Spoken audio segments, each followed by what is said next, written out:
and going into the season, I know like we did have the ifs on Jacob deGrom. That was absolutely a reality. Yeah. And we got to see the best of Jacob deGrom. We also got to see the other side of the coin with Jacob deGrom. And this year, I think that every time there's an if on this roster, that Chris Young has gone back and said, well, I don't want that just to be an if. I want to make sure it is like we have something that can be formidable there. Yeah. And so I got to appreciate what Chris Young has done this year, because I don't think there are a lot of surprises on this team, although the surprises that have shown up I think have been very good. So 877-881-1053, who has been the most surprising player for the Rangers this year, or what's been the most pleasant surprise for you so far as we start looking forward to the end of this season? I know we got about a month and a half here where it's going to be a pretty serious playoff stretch as you try to get to that, because the Rangers are trying to take down Houston. Like, they're trying to make sure that they stay right in front of them and take down the AL West winner, the World Series champ. Like, all that stuff is right there in your way. So what has been that surprise? And that highlight that we started off with, thanks to Jeff, is Andrew Heaney. I had no clue what to think of him. That's fair. I had and I don't even know if you look at the totality of this season, if you're just like, yeah, he was all right. But I went into the season going, man, I have a lot of question marks. Now, our buddy Derek Holland was very adamant of, you have Jacob deGrom, might as well go get Rodon. And I was like, okay. And I guess what their decision was they were going to go, they went with Heaney over Rodon because they felt like they could get a better bargain there. And that's where I was like, no, Rangers, don't do that. Don't do the bargain deal, because that's what John Daniels was so good at for so long, was getting bargains. And we need to make sure we have things that can be real quality players. Well, this year, Anthony Rodon, in 6 games is 1-4 with a 7.33 ERA. And quite honestly, that's just like, that wouldn't work this year. Nope, that wouldn't work this year. Right. Now, obviously, your deGrom pitcher gone, but if it was the balance between Heaney and Rodon, the Rangers won out on this signing. They did a really good job. And there are a lot of times where I've just been like, okay, Heaney's pitching tonight. I want to see this guy again just a little bit more and see it all. Because the first time I saw him pitch was in preseason or in spring training. And Kevin and I we just finished up the show, and the Rangers are getting ready to play. And as we're walking out of Surprises Stadium, we stopped because I was like, I want to watch Mookie Betts hit before we leave. And Atolo walks up to us in surprise. And he's like, oh my gosh, I'm Atolo, baby. And I was like, this is awesome. We're in Surprise watching the Rangers, and we got Atolo here. We start interviewing him. In the middle of the interview, Mookie Betts hits a home run. The first thing you hear is crack. And I went, oh my God, he hit that far. And that was off of Heaney. And I was like, man, I got concerns about this guy. But as he's worked with Maddox and as they've got better, he's gained more confidence. And he's gained my confidence in this team. So as I'm looking at him, man, Andrew Heaney is definitely the guy that was the biggest surprise for me this year. Corey, I have 5 names. 5 names? It's a lot of names. You know what? I never said you had to pick one. I just said, who's your biggest surprise? So there you have 5. I mean, biggest should imply 1, so I realize that I'm breaking the rules. Let's start here. Can we give a lot of praise, and I mean a lot of praise, to Jonah Heim? Yes. Because there was a lot of questions as to, like, all right, so what are you going to do with catcher? And is this going to be fine? Is this something and Jonah Heim, obviously, defensively has been fantastic. There's been a lot of praise for the way that he frames pitches, the arm that he has to be able to throw guys out at second, right? Like those things. His production at the plate has been incredible. Yeah. As a switch hitter as well, right? So it's been unbelievable. Someone else mentioned it on the text line, just like his production at the plate makes this lineup so versatile, right? It gives you so many opportunities to do things historically in baseball, catcher is in a spot where you require any level of offensive real offensive ability. And he's out here being one of your better hitters on a night-to-night basis from both sides of the plate. Like, that is fantastic, and that's something that nobody saw coming. In fact, to the point of, as he's in the midst of an all-star, voting run, we're still looking at it like, but they're probably going to pick Salvador Perez, and they're probably going to, that people don't know about this guy. Nobody expected this, and he overcomes all of that. Shout out to the Rangers fans out there, all the voters out there. And he ends up as an all-star this year. And I don't know how many people, I'm sure there's some folks out there, but I don't know how many people out there would have predicted that type of outcome at the beginning of the season from Jonah Heim.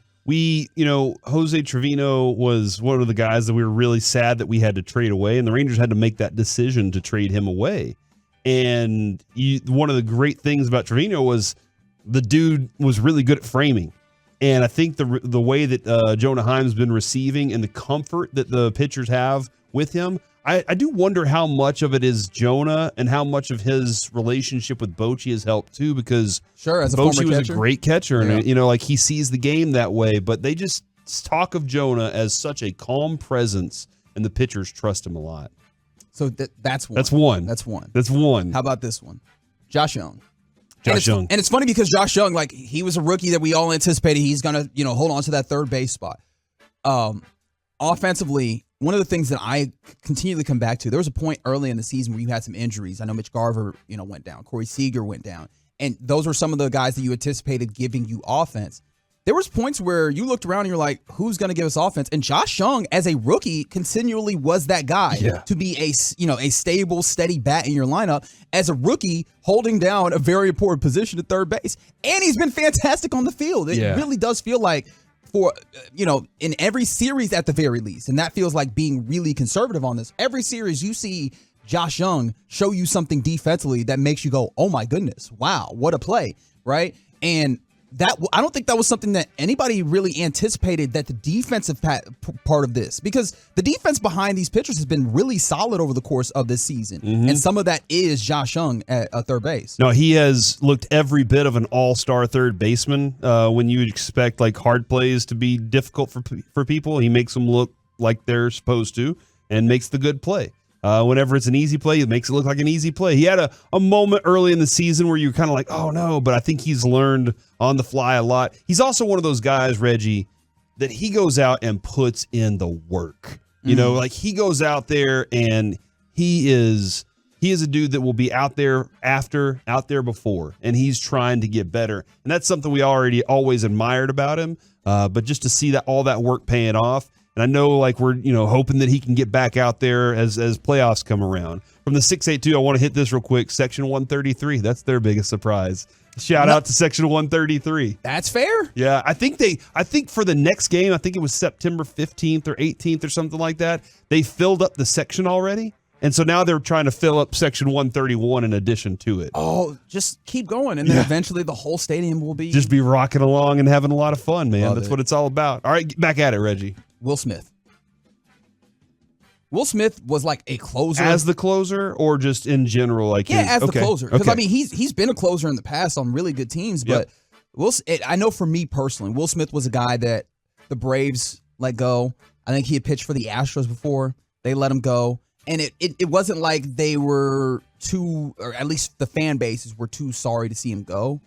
And especially the way that you signed him in the midst of spring training and everything, I didn't have super high expectations. Yeah, I understanding the heights that he's been at in his career, coming into this particular team, I was not super inspired by this. Yeah, I'm absolutely right there with you, and I've been very impressed with what he's done. He's been able to hold it down. Now look, he hasn't been the best closer in the league by any means, but he has done enough for this team, and I think he deserves a hat tip in that regard. Yeah.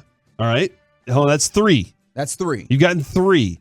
I want to see. I want to see if your list consists of the other two that I've seen on the fan text. I've seen the fan text mention a couple of these guys, and actually, I look up and I see one of them pop up right now from the 214. How about Travis Jankowski? Shout out to that man. There you go. And one of the reasons that I really enjoy Travis Jankowski is, one, me personally as a baseball fan, I love seeing speed, and he gives you an element of that. But two, I think it's something that you pointed out when we were talking to Bochy a few weeks back, and it's something that I've really thought about a lot. Is Travis Jankowski is the type of player that almost ends up being a platoon player, a bench player that just kind of fills in, that I think Bochy has a certain respect for and appreciation for, being a former NL manager for a long time, and knowing that you have to use the entirety of your bench and use all your guys. And Travis Jankowski is a player that I don't think I would have any level of I don't think I would have had the right appreciation for if he was not with this manager, the way that this manager has used him and brought him in and been able to use him. Yeah, I think the impressive fact there too is, Bochy said, I knew him, I'd seen him before, I knew what he was, and during spring training there was the conversation, but he had to have the conversation, tell him, look, I just need you to trust that I'm going to get you in the role that you're going to be in, and because I know you can play, but he said, I just need you to trust me, and I think whenever Boch pays off the trust, that's when these guys perform at their best. They're comfortable. They realize that whenever he says things to them, he's honest. He's not lying to them. He's not conniving. He's not going behind their back and, talking with the GM about how to get them out of here. He's being honest. And I think that's a huge factor. But you're right. And I see this so much with Bochy is he doesn't look at his roster and go, all right, my first 9, I'm good, I'm set. He looks across the entire thing and says, how can I have a tool that nobody else has that I can use that people are going to go, I wish I had that player? Because you know what that also does? Makes that player valuable to somebody out there in free agency later on if they want to go get a big contract, and players will play for that. So they respect coaches that are going to make them look good. This is also a good point on the text line from the 817. It's the hair for me with Travis. Luscious, flowing locks with Travis Jankowski. It is long. You got to appreciate it. It's just flowing. He goes running. It's flowing. You know who he is on the field. And finally, and the word masterful comes up with Dane Anthony Dunning. Dude. Because yes, it's not a dude who's just like, the stuff is crazy. That's not what Dane Dunning is. Just, I'm doing my job to the best of my ability. I'm maximizing what I have. Mm-hmm. And I'm hitting my spots. The idea that he keeps doing and he's doing it to the level that he has to where you're having guys, you're like, yeah, that's fine. Dane Dunning is a dude who has to be in this rotation from, possibly being, maybe he's an innings eater, maybe even a setup guy. And now he's like, he has to be in your rotation because of the ways that he is hitting his spots and making sure that he is, executing at a high level. All the respect in the world for Dane Dunning. I think I get more excited. I get really excited watching Max Scherzer pitch because it's fun to watch that kind of competitor. Again, it's that competition and the stuff on top. Right? But then when I watch Dane Dunning pitch, I'm rooting. Like, I just find myself, like, pulling for everything that he's doing while he's out there. From the 865, biggest surprise how Bochy and Maddox have changed the culture of this team. That's a good point. And that's enormous. From the 469, biggest surprise is in a spot where the Rangers thought about bringing in Aroldis Chapman and Max Scherzer. Yeah, that's where we are as a club. Where I stick to this belief. Yeah. He said, Bochy, 3-year contract. You do 3 years for me, I'm going to do everything I can to make sure you have a winner. And then you can retire and go enjoy life. But in 3 years, I need you because you're that one. You're that one dude. And then from the 903, my biggest surprise is actually Seager. I knew he was good, but not this one. I didn't know that he would be one of the best players I've ever watched. Just a pure stud from Jonathan Artolo there. Good friend there, man. Man, this is awesome. Great stuff from the Tolos out there. By the way, did I cover too many players? No, you did great, Fantastic. man. You did awesome. That was a great list of 5 right there. And I think that 5's where you should cap lists anyway. Oh, really? Top 10 so if I had come up with okay. a 6, it would have been too like, much. yeah, that's over the line. Okay, my bad. You could like 3. It's 3 and 5 is kind of. I guess it's 3, 5, and 10. Is kind of where the lists can go. But so a anywhere list of 7 is just. I did a list of 11 things I observed at Cowboys training camp, and I was like, oh, you know what? That was too many because I didn't need to do knuckleballs. I just did it for fun.